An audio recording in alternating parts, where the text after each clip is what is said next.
लेकिन मैं अकेले अमेरिका कैसे जा सकती हूँ ताया जी? मुझे आपको छोड़ के वैसे भी कहीं नहीं जाना है। हाँ, लेकिन मैं एक बार अपने नाना जी को देखना जरूर चाहती हूँ। ताया जी बोले, तुझे हिम्मत तो करनी पड़ेगी सांझ। अब तो मीनाक्षी ने तुझे अपने खर्चे और खाने का इंतजाम भी करने के लिए कह दिया है और सिर्फ 7 दिनों का वक्त दिया है। कहाँ से मिलेगी तुझे नौकरी इतनी जल्दी? अपने ही घर में कब तक नौकरों की जिंदगी गुजारेगी? मैंने तेरे लिए कुछ डॉलर्स का इंतजाम किया है और दीनू तुझे एयरपोर्ट तक भी छोड़ाएगा।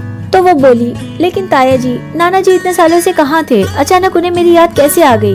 तो उन्होंने बताया, बेटा तेरे नाना हरिश्चंद्र राय एक बहुत बड़े इंडस्ट्रियलिस्ट और बहुत ही भले इंसान हैं। तेरे पिताजी बद्री प्रसाद और माँ लक्ष्मी में प्यार हो गया था, लेकिन तेरे नाना को ये रिश्ता बिल्कुल कबूल नहीं था क्योंकि वो चाहते थे उनके बराबर वाले बिजनेसमैन उनकी बेटी की शादी हो। और बद्री बिजनेसमैन जरूर था, लेकिन उनसे कम हैसियत थी उसकी। हर कोशिश नाकाम हो गई उनको मनाने की, तो बद्री और लक्ष्मी ने प्रेम विवाह कर लिया था। इसीलिए हरिश्चंद्र जी इंडिया छोड़ के अमेरिका चले गए थे। ये लेटर उनके वकील का है और इसके मुताबिक तेरे नाना को 2 हार्ट अटैक्स आ चुके हैं और वो काफी कमजोर भी हो चुके हैं। इसीलिए वो चाहते हैं अपनी सारी करोड़ों की जायदाद अपनी इकलौती नवासी के नाम कर दें, जो कि तू है। तो वो बोली, अगर माँ और पिताजी एक दूसरे से प्यार करते थे तो मेरी दूसरी माँ कैसे आई हमारी जिंदगी में? तो उन्होंने बताया, बेटा बहुत दुख भरी कहानी है। जब तू 6 महीने की थी तो तेरी माँ बहुत बीमार हो गई थी, उसे सांस लेने में तकलीफ हो रही थी। फिर वो गुजर गई। फिर तेरी दादी ने बहुत कस्में दी तेरे पिता को। मैंने भी बहुत समझाया। वो तुझे और लक्ष्मी को बहुत प्यार करता था, इसीलिए दूसरी शादी के लिए बिल्कुल राजी नहीं था और तेरी माँ के जाने के बाद बहुत ज्यादा शराब भी पीने लगा था।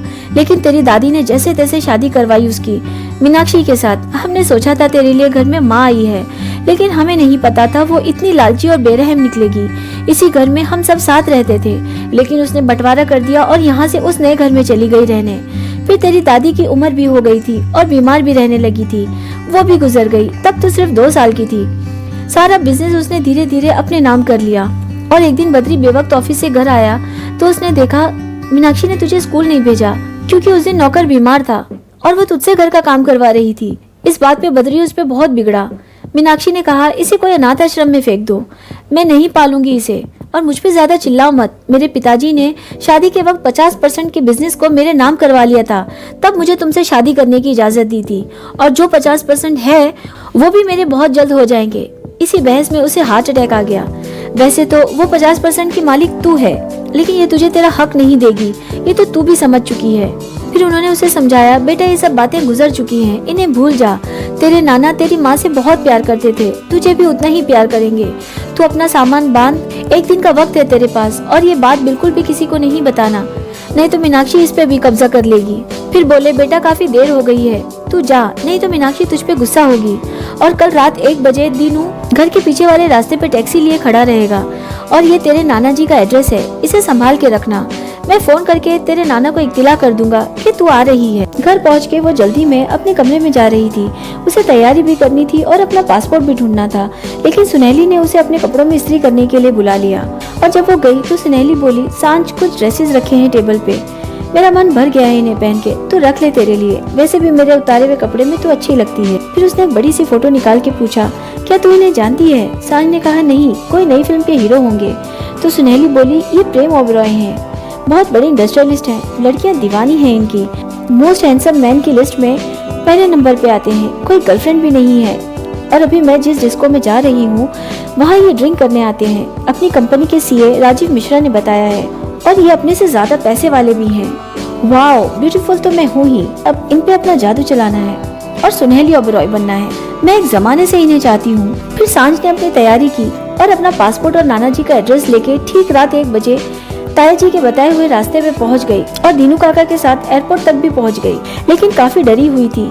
काका ने कहा, बिटिया हिम्मत करोगी तो मंजिल आसान हो जाएगी। लगभग 15 से 16 घंटे का सफर तय करके पहुंची अमेरिका इस सोच में थी कि अब जल्दी से अपने नाना जी से मुलाकात कर पाऊंगी, लेकिन सांझ को एयरपोर्ट पे सब इधर से उधर भागते हुए दिखे। उसे कुछ समझ नहीं आ रहा था, कोई लेने भी नहीं आया था उसे। उसने घबराते हुए वॉचमैन से पूछा, व्हाट इज हैपनिंग हियर? यहाँ क्या हो रहा है, सारे लोग इधर से उधर क्यों भाग रहे हैं? तो वॉचमैन ने बताया, आगे स्नो स्लाइड हुआ है जिसकी वजह से रास्ते बंद होने वाले हैं, इसीलिए सब जल्दी में अपने घर जाने की कोशिश कर रहे हैं। अनजाना देश, अनजाने रास्ते, नाना जी के पास कैसे पहुंचूंगी और इतनी ठंड में रात कहां गुजारूंगी? ये सोच में डरी हुई सांझ को एक कार नजर आई। चलानी उसे आती नहीं थी, फिर भी दौड़ी उस कार के पास, ये सोच के कम से कम इसी में अपनी रात गुजार लूंगी। जैसे ही उसने कार के हैंडल पे हाथ रखने चली, पीछे से किसी ने अपना कोट कार की खिड़की में से अंदर फेंक दिया। उसने पलट के देखा तो एक लंबा चौड़ा सा लड़का खड़ा था उसके सामने। अपनी रोबीली आवाज में बोला, कोट कार के अंदर है, यानी मैं पहले कार तक पहुंचा हूँ, इसीलिए मैं इसमें जाऊंगा। लेकिन सांझ अपनी बात पे अड़ी रही। वो कार तक पहले आई है, इसीलिए कार में वो जाएगी। और वो लड़का बेहद ही गुस्से वाला था। शायद ही किसी से उसने हंस के बात की होगी कभी। गुस्से में अपने आगे से सांझ को हटाया उसने और कार में से अपना कोट लेके चला गया। और उस पगली ने ये भी नहीं सोचा कि उसे तो कार चलाना आती नहीं। वो लड़का होता तो कम से कम कुछ दूर की मंजिल तय कर पाती वो। फिर भी अपने आप को होशियार समझते हुए उसने कार में बैठ के चलाना शुरू किया। और फिर होना क्या था, जाके ठोक दिया कार रोड के किनारे लगे पेड़ से और अंदर ही डरी हुई बैठी थी। फिर इतने में चलते चलते वो लड़का भी उस कार तक पहुंच गया। उसे दूर से देखा, ये तो वही कार है जिसके लिए वो लड़की ने उससे बहस की थी। उसने करीब जाके देखा तो उसे बहुत गुस्सा आ गया और गुस्से में बोला, बेवकूफ लड़की, न खुद पहुंची न मुझे जाने दिया अपनी मंजिल तक। फिर उस सुनसान रास्ते पे चल पड़ा जहाँ स्ट्रीट लाइट्स के सिवा कोई नहीं था। बर्फीला मौसम भी था। यूं रोड पे चलना आधी रात को मुश्किल लग रहा था। वो तेजी से अपनी नजरें हर जगह डालते चल रहा था, शायद रात गुजारने का कोई ठिकाना मिल जाए। उसे अपने आगे सीधे हाथ की तरफ परछाई नजर आई जो उसके साथ चल रही थी। उसने पलट के देखा तो वही लड़की है। तो उसने उससे पूछा, क्या तुम मेरा पीछा कर रही हो? तो सांझ ने ऊंची आवाज में कहा, देखो ध्यान से, मैं काफी कदम की दूरी पे हूँ तुमसे, तुम मेरे आगे आगे चल रहे हो, समझे मिस्टर? काफी दूर चलने के बाद उस लड़के को होटल नजर आया। वो अंदर गया तो सांझ भी पीछे पीछे चली गई, क्योंकि सांझ उसे पहचान चुकी थी कि ये वही लड़का है जिसकी फोटो सुनेली ने उसे दिखाई थी। और ये कितना बड़ा इंडस्ट्रियलिस्ट है तो जरूर इसे रास्ते की जानकारी अच्छी होगी। होटल छोटा सा था और वो ओनर उस लड़के से बोल रही थी कि यहाँ सिर्फ शादीशुदा लोगों को कमरा दिया जाता है और एक ही कमरा खाली है। कमरा तो चाहिए ही था। ठंड बेहिसाब थी और जैसे ही सांझ बोलने चली कुछ, इतने में उस लड़के ने पीछे से उसका हाथ कस के पकड़ के कहा, चुप। फिर होटल के ओनर को बोला, she is my wife, we are just married. फिर ओनर ने पूछा, क्या नाम लिखूं आपका? तो उसने बताया, प्रेम ओबरॉय। फिर कमरे में जाके सांझ प्रेम से लड़ने लगी। बोली, तुम अपने आप को क्या बहुत बड़े स्मार्ट समझते हो? हैंडसम हो गए तो हो गए, उन पागल लड़कियों के लिए मेरे लिए ठेंगा हो तुम। तुम्हारी हिम्मत कैसे हुए मुझे अपनी बीवी बनाने की? यहाँ मैं सिर्फ अपने नाना जी से मिलने आई हूँ, बड़ा आया मुझे अपनी बीवी बनाने वाला। इतना बड़बड़ करती रही सांझ, लेकिन उसने एक जवाब नहीं दिया और सोफे पे जाके सो गया। फिर भी सांझ चुप नहीं हो रही थी तो गुस्से में बोला, एक और अल्फाज तुमने निकाला तो तुम्हें बाहर बैल्कनी में फेंक दूंगा, वो भी बिना तकिया और चादर के। ठंड इतनी ज्यादा थी कि वो डर के चुप हो गई। अगली सुबह जब वो सो के उठी तो उसने खुद को अकेला पाया कमरे में। प्रेम जा चुका था। बड़ी खुश हुई, सोचा नहा लेती हूँ, तैयार होके जाऊंगी नाना के घर। तो उसे याद आया घबराहट में उसने अपना बैग उस कार में ही भूल गई है। उसके पास सिर्फ उसका एक बैग है जिसके अंदर उसका पासपोर्ट और इंडियन 500 रुपए हैं। सांझ के नाना एक फार्म हाउस पे रहते थे जो कि शहर के बाहर था। उसके पास पैसे नहीं थे वहाँ तक जाने के। जो डॉलर्स ताया जी ने दिए थे वो तो उसके बैग में ही रह गए। उसने सोचा, शुक्र है कम से कम उस खड़ूस ने रात को रूम का किराया दे दिया था। सांझ होटल के ओनर के पास गई जिनका नाम मिसेस विल्सन था और जाके बोली, वो मेरे हस्बैंड को अर्जेंट काम आ गया था इसीलिए वो सुबह ही चले गए। तो मिसेस विल्सन बोली, डोंट वरी, आपके हस्बैंड ने कल तक के पैसे दे दिए हैं, आप यहाँ आराम से रह सकती हो। सांझ मुस्कुरा के बोली, नहीं मैम, एक्चुअली मुझे थोड़े पैसों की जरूरत थी, मैं अभी कुछ देर में चली जाऊंगी। मेरे पास ये गोल्ड चेन और गोल्ड रिंग है, क्या आप इसके बदले कुछ डॉलर्स दे सकती हैं? क्योंकि मेरे हस्बैंड नहीं है और मेरे पास इंडियन करेंसी है, वो यहाँ से गुजरेंगे तो आपसे ये लेके आपको आपके पैसे देते जाएंगे। मिसेस विल्सन ने गौर से चेन और रिंग को देखा और कुछ डॉलर्स दे दिए। जैसे तैसे सांझ ने मंजिल तय की नाना जी के फार्म हाउस तक, लेकिन उसे पता ही नहीं था कि एक और बड़ी मुश्किल उसका इंतजार कर रही है। प्रेम ओबरॉय उस वक्त का सबसे बड़ा और मशहूर बिजनेसमैन था। सांझ और प्रेम को ये पता ही नहीं था पिछली रात जिसके साथ दोनों ने लड़ते झगड़ते गुजारी, उनकी मंजिल हकीकत में एक ही थी। हरिश्चंद्र राय जो कि सांझ के नाना है, वो प्रेम के पिता के जिगरी दोस्त थे और बिजनेस पार्टनर भी थे। उनका दोस्त जब गुजरा तब प्रेम सिर्फ 12 साल का था। माँ ने दूसरी शादी कर ली और बचपन से प्रेम सांझ के नाना को ही अपना सब कुछ मानता है, क्योंकि दोस्त गुजर जाने के बाद भी उन्होंने ईमानदारी से उसका बिजनेस जारी रखा। फिर जब प्रेम काबिल बन गया बिजनेस संभालने के लिए तो उसे उसकी अमानत सौंप दिया और अब प्रेम हरिश्चंद्र जी का भी बिजनेस संभालता है। हर बार प्रेम बोलता था, मुझे शादी नहीं करनी, इसीलिए 3 महीने पहले जब वो आखिरी बार मिलने आया था हरी जी से, तब उन्होंने सख्ती से कह दिया था, अगली बार आना तो शादी करके आना, नहीं तो इस घर के दरवाजे कोई नहीं खोलेगा तेरे लिए, जो खोलेगा उसकी नौकरी जाएगी। हरी जी की एक मुंह बोली बहन भी है, सविता, जो कि विधवा है और वो ही सारे घर की देखभाल करती हैं और उनका ख्याल भी वही रखती हैं। हरीश जी को इतना खतरनाक दिल का दौरा पड़ा था कि वो मरते मरते बचे थे। तो ऐसे में जिस अनाथ लड़के के लिए माँ बाप से बढ़कर हैं वो, तो वो उन्हें देखने कैसे नहीं आता। लेकिन जब से वो आया था तब से हरीश जी और सविता काकी प्रेम से एक ही सवाल कर रहे थे कि दुल्हन कब आएगी, क्योंकि उसे कोई अंदर नहीं आने दे रहा था। तो उसने झूठ कहा कि उसने शादी कर ली है और उसकी बीवी शाम तक आ जाएगी, और शाम हो चुकी थी। और डॉक्टर ने कह दिया था कोई भी ऐसी बात जो उन्हें टेंशन या दिमाग पर जोर डालने वाली बात हो उनके सामने ना की जाए, क्योंकि इससे इनकी जान को खतरा हो सकता है। इसीलिए प्रेम खामोश बैठा अपनी ड्रिंक पी रहा था। इतने में हरीश जी के नौकर ने आके कहा, एक लड़की बाहर खड़ी है, बोल रही है आपसे मिलने आई है। तो उनके इजाजत देने पे नौकर ने उस लड़की को अंदर आने दिया। वो लड़की कोई और नहीं सांझ थी, लेकिन बेचारी अपने नाना से बता भी नहीं पाई कि वो उनकी नवासी है, क्योंकि जैसे ही वो अंदर आई हरीश जी के सवालों से परेशान प्रेम ने ये कह दिया कि यही तो है जिससे मैंने शादी की है। प्रेम ने सांझ को कुछ बोलने का मौका ही नहीं दिया। फिर भी वो अपने नाना के पास गई और बोली ये प्रेम झूठ बोल रहा है। प्रेम ने बात बनाते हुए कहा, हाँ ठीक है सांझ, हमने सिर्फ कोर्ट में शादी की है, फेरे भी ले लेंगे जल्दी। वो कुछ और बोलती, उसने उसे चुपके से कहा, अगर तुम चाहती हो तुम्हारे नाना जिंदा रहे तो चुप खड़ी रहो। आंखों में आंसू भर के चुप खड़ी हो गई। हरीश जी ने कहा, बेटा तुझे देख के मुझे मेरी बेटी लक्ष्मी याद आ गई, बिल्कुल तेरे जैसी थी। फिर रोने लगे तो सबने उन्हें चुप कराया और प्रेम उन्हें व्हील चेयर पे उनके कमरे में ले गया। सविता काकी सांझ को प्रेम के कमरे में ले गई तो सांझ के मुँह से निकल गया, मैं उस खड़ूस के कमरे में कैसे रह सकती हूँ। फिर खुद ही घबरा के चुप हो गई और बोली, मेरा मतलब था क्या वो बचपन से ही ऐसा खड़ूस है। सविता काकी ने बताया, नहीं वो तो बहुत ही हंसमुख और शरारती था, और फिर भाई साहब का कोई अपना था भी नहीं, इसीलिए वो लाड़ का भी बहुत था। बेहद ही ईमानदार और वफादार है हमारा प्रेम, पिता से ज्यादा भाई साहब को चाहता है, लेकिन कुछ हादसों ने उसे ऐसा बेरुखा बना दिया है। तुम थकी हुई आई हो, फिर कभी बताऊंगी बाकी की बातें।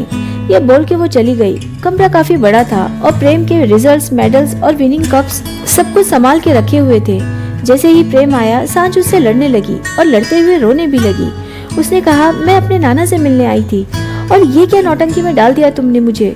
जो तुम्हें पसंद करती होंगी, जो तुम्हारी फैंस होंगी, उस लिस्ट में मैं बिल्कुल भी नहीं हूँ। और तुम जैसे खड़ूस इंसान को पसंद तो क्या, मैं दोस्त बनाना भी अच्छा नहीं समझती। मैं अभी जाके नाना जी को बता रही हूँ कि मैं सांझ हूँ उनकी नवासी। ये बोल के वो दरवाजे तक गई तो प्रेम ने उसे पकड़ के दीवार की तरफ फेंक दिया और रोबीली गुस्से भरी आवाज में बोला, अगर तुमने ये करने की कोशिश की तो याद रखना तुम्हारे नाना की अर्थी उठेगी यहाँ से, क्योंकि मैंने उनके सामने अपने मरे हुए बाप की झूठी कसम खाई है। अगर उन्हें सच्चाई पता चल गई तो मुझ पे से भरोसा उठ जाएगा उनका, और अगर उन्होंने इस बात का टेंशन लिया और कुछ हो गया उनकी तबीयत को तो मैं यही जिंदा गाड़ दूंगा तुम्हें। उसने कहा, नहीं नहीं, मेरे नाना जी को कुछ नहीं होना चाहिए, लेकिन मैं तुम्हारे साथ इस कमरे में कैसे रह सकती हूँ। प्रेम ने तकिया और चादर उठाई और सांझ के हाथ में देके बोला, काफी बड़ी बैल्कनी है, उधर जाके सो सकती हो।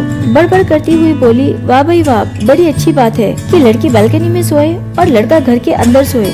मैनर्स नाम की कोई चीज ही नहीं है। फिर बोली, कल रात में अपना सूटकेस उस कार में ही भूल गई और मेरे पास और कपड़े नहीं है पहनने के लिए, मुझे कपड़े लाके दो। लेकिन प्रेम ने कोई जवाब नहीं दिया तो सांझ रोते हुए बोली, अगर तुमने झूठ नहीं कहा होता तो मेरे नाना जी मेरे लिए कपड़ों का इंतजाम कर देते, और अपने आंसू पोंछने लगी। प्रेम उसे तिरछी नजर से देख रहा था। बहुत मासूम और प्यारी लग रही थी वो बच्चों की तरह रोते हुए। प्रेम लड़कियों से बहुत चिढ़ता है, उसे हर लड़की लोभी और झूठी लगती है, लेकिन सांझ उसे थोड़ी सी अलग लग रही थी। वो बिना कुछ कहे कमरे से बाहर चला गया। कुछ ही देर में रात के खाने का वक्त हो गया। डाइनिंग टेबल पे सिर्फ सविता काकी और सांझ थे, क्योंकि घर में और कोई सदस्य है ही नहीं। नाना जी अपने कमरे में खाना खाते हैं, इसलिए सविता काकी सांझ से बोल रही थी कि आज मुझे अच्छा लग रहा है, कोई तो है मेरे साथ, नहीं तो रोज अकेला खाते देख टेबल और कुर्सी भी मुझ पे अफसोस करते हैं। उन्होंने घर के नौकर जॉन से पूछा, प्रेम कहाँ है, कुछ पता है? तो उसने बताया कि प्रेम सर 7 बजे से शहर गए हैं, कुछ काम से, देर से लौटेंगे बोल के गए हैं। रात के 12 बज रहे थे तब प्रेम लौटा। अपने कमरे में जाके देखा तो सांझ बेशुद्ध उसके बेड पे सो रही थी। उसने उस वक्त भी वही कपड़े पहने थे जो वो पहन के आई थी। उसने शहर जाके उसके लिए कपड़े लाए थे, वो उसने उसके बिस्तर पे ही रख दिए और जाके चुपचाप बैल्कनी में सो गया। अगले दिन जब सांझ ने कपड़े देखे तो बहुत खुश हुई। फिर वो सविता काकी की मदद करने किचन में गई। काकी ने उसे मना भी किया कि वो नाश्ता बना लेंगी सबके लिए, लेकिन सांझ नहीं मानी। काफी देर दोनों बातें भी करती रही। सांझ के अपनेपन की आदत और सादगी सी भरी बातों ने दिल जीत लिया काकी का। फिर नौकर ने आके कहा कि राम प्रसाद नाम के किसी आदमी का फोन है, वो बड़े साहब से बात करना चाहते हैं। तो सविता काकी ने कहा, जरूर भाई साहब की नवासी की खबर होगी। वो जाने लगी तो सांझ ने कहा, काकी वो मेरे पिताजी हैं, उनका भी नाम राम प्रसाद है, मेरे लिए फोन है, क्या मैं बात कर लूं? उन्हें बिल्कुल भी सच्चाई नहीं लगी सांझ की बातों में। उन्होंने सिर्फ कहा, ठीक है। सांझ दौड़ के गई और अपने ताया से बोली, ताऊ जी मैं सही सलामत पहुंच गई हूँ और नाना जी से मुलाकात भी हो गई है, लेकिन उनकी तबीयत अभी नाजुक है, ज्यादा किसी से बात नहीं करते क्योंकि डॉक्टर ने मना किया है उन्हें। और आप बिल्कुल भी मेरी फिक्र ना करें, मैं सही सलामत और सुकून से हूँ। जैसे ही नाना जी की तबीयत ठीक हो जाएगी मैं उनसे कह के दीनू काका और आपको भी यहाँ बुला लूंगी। मुझे आपकी याद आती है ताऊ। फिर उन्होंने कहा, तो खुश रहे बेटा, मैं अब सुकून से मौत को गले लगा सकता हूँ, बस तेरी ही फिक्र थी। फिर सांझ बोली, फिर मरने की बात की आपने, अगली बार ये अल्फाज इस्तेमाल किए आपने तो कट्टी। मगर अपनी बातों में जब सांझ फोन रख के पलटी तो सविता काकी पीछे ही खड़ी थी, एकदम सटपटा गई वो। फिर उन्होंने कहा, तुम्हारी बातें सुन के अंदाजा हो गया है, लेकिन अब सच तुम बताओ, चलो जल्दी बताओ, नहीं तो मैं तुमसे इकट्ठी कर लूंगी।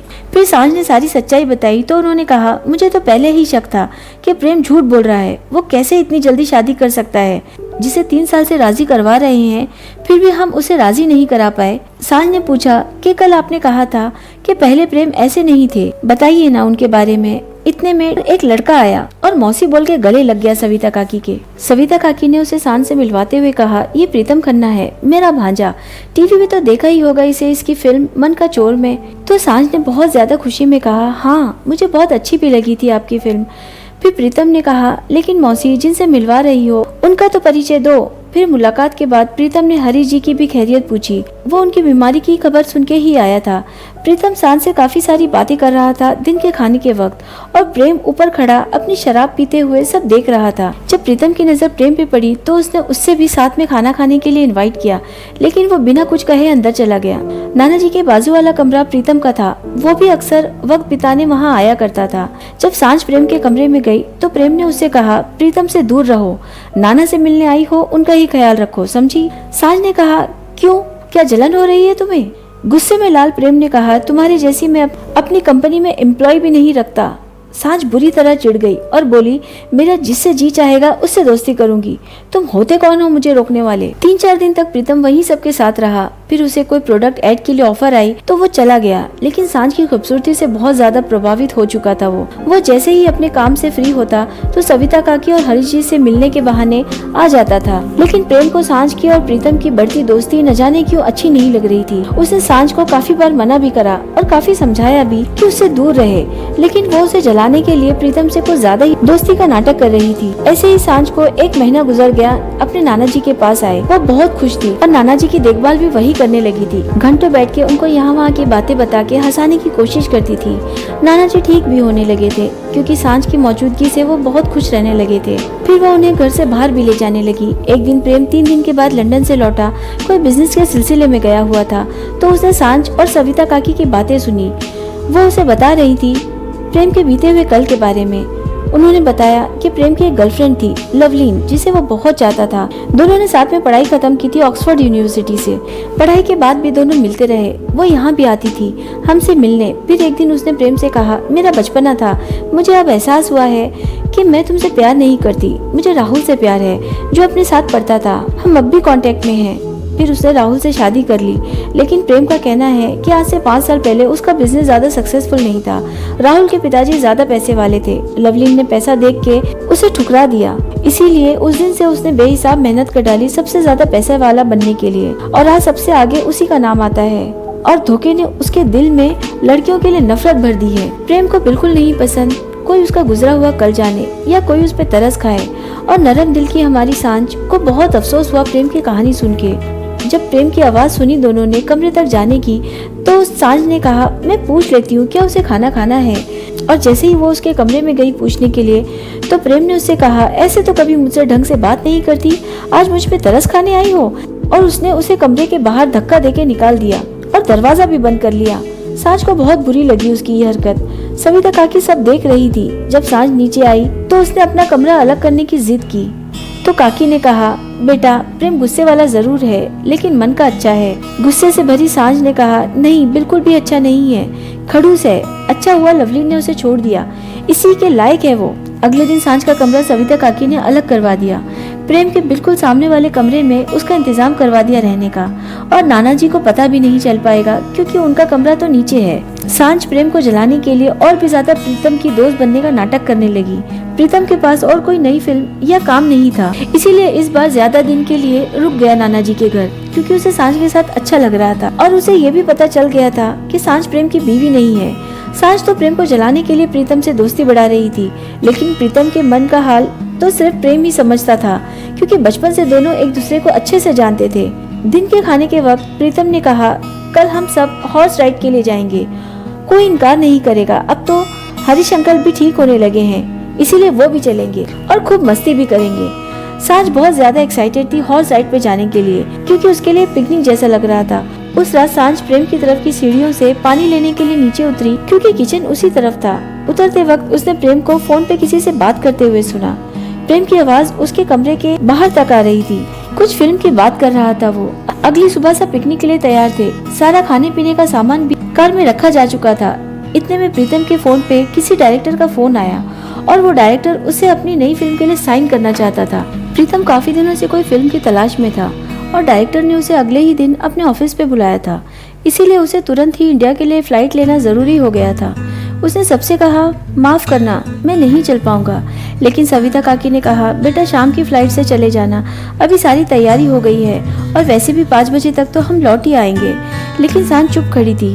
वो समझ गई थी कि कल रात प्रेम जिससे फोन पे कुछ साइन करने की बात कर रहा था, उसी डायरेक्टर ने बुलाया है, लेकिन उसे समझ नहीं आ रहा था कि प्रेम ने ऐसा क्यों किया। प्रेम नहीं गया पिकनिक पे और घर के 3 नौकर भी साथ गए थे, जॉन, कैरी और माइकल। खूबसूरत पहाड़ थे चारों तरफ और मौसम बड़ा ही सुहाना था, लेकिन सांझ को कुछ कमी सी महसूस हो रही थी। वो बराबर प्रीतम से प्रेम की बचपन की बातें तो कभी उसके साथ गुजरी हुई बातें कर रही थी। बड़ी सी छतरी के नीचे बैठे नाना जी और सविता काकी भी बड़े सुकून और आराम से बातें कर रहे थे। प्रीतम ने कहा, चलो तुम्हें हॉर्स राइड पे ले चलूं। तो सांझ ने कहा, मुझे नहीं आती हॉर्स राइडिंग, तुम जाके घूम लो, मैं यहाँ नाना जी और सविता काकी के साथ बैठना चाहती हूँ। प्रीतम घोड़े पे बैठ के कुछ दूर जाके लौट आया और बोला, चलो न सांझ, अकेले मजा नहीं आती घोड़सवारी की, तुम मेरे घोड़े पे ही मेरे साथ चल सकती हो, इफ यू डोंट माइंड। सांझ जाना तो नहीं चाहती थी, लेकिन उसे बुरा न लगे इसीलिए चली गई। बहुत ही खूबसूरत नज़ारे देखने के लिए थे। प्रीतम ने कहा, चलो सनसेट देखते हैं। दोनों घोड़े से उतर के जाने लगे। हसीन वादियाँ, बहते झरने, रंगीन फूल और खामोश मौसम में सांझ मगन हो गई थी, लेकिन काफी दूर चलने के बाद भी सनसेट पॉइंट आ नहीं रहा था। सांझ ने कहा, शायद इधर सनसेट पॉइंट नहीं होगा, हम गलत रास्ते पे आ गए हैं, चलो लौट चलते हैं। प्रीतम ने मुस्कुराते हुए कहा, कोई बात नहीं, कुछ देर साथ ही बिता लेंगे, सनसेट और किसी दिन देख लेंगे। सांझ ने कहा, नहीं, जल्दी लौटते हैं, 5 बजे यहाँ से घर के लिए रवाना भी होना है। लेकिन प्रीतम ने उसके चेहरे पे उंगलियां फेरते हुए कहा, इतनी भी क्या जल्दी है, रुक जाओ कुछ देर और। सांझ ने उसका हाथ झटकते हुए कहा, ये किस तरह से बात कर रहे हो मेरे साथ, पागल हो गए हो क्या? अगर प्रेम को पता चला ना तो इन उंगलियों से काम करने लायक नहीं छोड़ेगा तुम्हें। बड़ी जोर से हंसा प्रीतम और बोला, मिस सांझ, मैं बेवकूफ दिख रहा हूँ तुम्हें जो समझ रही हो कि मैं तुम्हारी और प्रेम की नौटंकी से अनजान हूँ? वैसे भी नाटक बंद करो, मुझे पता है तुम खुद ही मेरी दीवानी हो। सांझ उसके गंदे इरादों को समझ गई थी, इसीलिए उसने अपने कदम पीछे हटाए और दौड़ना शुरू किया। काफी दूर तक वो भागी और एक पेड़ के पीछे छुप के बैठ गई। डरी हुई जमीन पर बैठी थी। इस तरह उसने अपने आप को अपने हाथों से बांध लिया था, जैसे कोई सांप ने उसे लपेट लिया हो। आंखें बंद थी और आंसू बह रहे थे। उसे पीछे से चलने की आवाज आई तो उसने कांपते हुए आंखें खोली तो उसके सीधे हाथ की तरफ उसे एक परछाई नजर आई। इतना सन्नाटा था कि सांस लेने की भी आवाज कोई सुन सकता था। फिर उसने देखा प्रीतम सामने से भागते आया, लेकिन वो परछाई अब भी उसे नजर आ रही थी। उसने पेड़ की आड़ से झांक के देखा तो प्रेम गुस्से में लाल खड़ा था। उसने प्रीतम को शेर की नजरों से घूरा तो वह प्रेम को बोलने लगा, देख तू बीच में मत आ, मुझे पता है वो तेरी बीवी नहीं है। तो प्रेम ने कहा, लेकिन हरीश अंकल की नवासी और उनकी इज्जत जरूर है। तेरी हिम्मत कैसी हुई इतना गंदा सोचने की भी सांझ के लिए? और फिर खूब मुक्के और घूंसे लगाए। और प्रीतम अपनी गलती पे शर्मिंदा होने के बदले बराबर डटा रहा। उसने भी प्रेम को मुक्के मारे, कभी हाथ और कभी पैर से मार रहे थे दोनों एक दूसरे को। प्रेम के सर पे जुनून सवार था। उसने बहुत बुरी तरह मारा प्रीतम को। फिर सांझ ने कहा, प्रेम प्लीज बस करो, इसे कुछ हो गया तो नाना जी और सविता काकी को सब पता चल जाएगा। तब जाके प्रेम ने अपने हाथ रोके। प्रीतम फिर लंगड़ाते हुए अपने घोड़े को ढूंढने गया और प्रेम ने अपना घोड़ा लाके सांझ के पास खड़ा किया। वो अब भी डरी हुई थी और बुरी तरह कांप भी रही थी। कुछ देर यूं ही खड़े रहने के बाद भी जब सांझ अपनी जगह से नहीं हिली तो प्रेम ने गुस्से में कहा, क्या चाहती हो तुम? और 2-4 प्रीतम यहाँ आ जाए तब तुम चलोगी? तब रोते हुए उसने कहा, मेरे कपड़े पीछे से फट गए हैं। तो प्रेम ने उसने अपनी टी शर्ट दी और फिर घोड़े पे बिठा के उसे अपने साथ लाया। प्रेम सांझ से बहुत नाराज था। लाख मना करने पर भी उसने उसकी कोई बात नहीं सुनी थी। वो प्रीतम को पहले से जानता था, उसकी नजरों को वो समझ चुका था। पूरी रात सांझ सो नहीं पाई, बहुत डरी हुई थी और उसे ये भी नहीं समझ आ रहा था कि प्रेम को कैसे पता चला कि प्रीतम और मैं कहाँ है, वो कैसे आया मेरी मदद करने। फिर भी उसने दिल से प्रेम का शुक्रिया अदा किया। अगले दिन सांझ ने बहुत कोशिश की प्रेम से बात करने की, लेकिन वो उसे बहुत ज्यादा नाराज था। वो फिर भी शाम के वक्त कॉफी के बहाने से उसके कमरे में गई और उसने उसे थैंक यू किया उसकी इज्जत बचाने के लिए। तो प्रेम ने कहा, ज्यादा शुक्रिया करने की जरूरत नहीं है, मैंने सिर्फ हरीश अंकल के लिए तुम्हारी मदद की है। दैट्स इट, प्लीज जाओ यहाँ से और अपनी कॉफी भी ले जाओ, नहीं चाहिए मुझे। सांझ वो कॉफी खुद ही नीचे आके हॉल में पीने लगी। प्रेम अपना सामान लेके नीचे आया और माइकल को आवाज लगा के बोला, इसे गाड़ी में रख दो। फिर सविता काकी से बोला, शायद 1 महीने से ज्यादा लग जाए, मैं नहीं आ पाऊंगा, काफी बड़े प्रोजेक्ट का काम शुरू हो रहा है। उसने एक बार भी सांझ की तरफ नहीं देखा। प्रेम के जाने के बाद जब माइकल सांझ से कॉफी का कप लेने आया तो उसने उससे पूछा, अब कैसी तबीयत है आपकी सांझ? सांझ ने कहा, मेरी तबीयत को क्या हुआ है माइकल, तुम ऐसे क्यों पूछ रहे हो? क्या तुम्हें कल के हादसे के बारे में पता है? तो उसने उससे बताया कि कल पिकनिक पे प्रेम साहब ने मुझे आपकी खबर रखने के लिए ही भेजा था। मैंने ही उन्हें फोन करके बताया था जब काफी देर गुजर जाने के बाद भी प्रीतम और आप नहीं लौटे। लेकिन शायद कल जितनी तेज कार चलाई होगी प्रेम सर ने, पहले कभी नहीं चलाई होगी। इतनी कम समय में वो कैसे पहुंच गए, मैं ताजुब कर रहा था। शायद आपकी फिक्र उन्हें बहुत ज्यादा है। सांझ को बहुत अफसोस होने लगा कि वो प्रेम को कितना गलत समझती रही। उसने उसे सताने का कोई मौका नहीं छोड़ा। कभी कॉफी बिना शक्कर की तो कभी उसकी वाइन बॉटल्स में नमक डाल आती थी और चुपके उसे गुस्सा होते देखती थी। वो जो बोलता था उसका उल्टा ही करती थी। उसके जाने के बाद उसे उसकी कमी महसूस हो रही थी। अपनी गलतियों को याद करते करते उसे एहसास होने लगा था शायद और लड़कियों की तरह वो भी उसकी फैंस के लिस्ट में काफी पहले से शामिल थी। पता उसे अब चला। वहाँ प्रेम का भी मन कोई काम में नहीं लग रहा था। काफी उलझा हुआ रहने लगा था। वो बहुत कोशिश कर रहा था सांझ को अपने ख्यालों में न आने दे, लेकिन कभी चिढ़ाते हुए तो कभी लड़ते हुए तो कभी डर से कांपते हुए वो उसके ख्यालों में आने लगी थी। वो समझ ही नहीं पा रहा था कि ये कौन सा खिंचाव था जो ना चाहते हुए भी उसके दिल पे सांझ का पहरा था। 1 महीना गुजर गया था, लेकिन प्रेम ने सांझ से बात नहीं की थी। कई बार जब भी वो हरीश जी से बात करने के लिए फोन करता था तो सांझ भी बहुत कोशिश करती थी उससे बात करने की, लेकिन वो फोन काट देता था।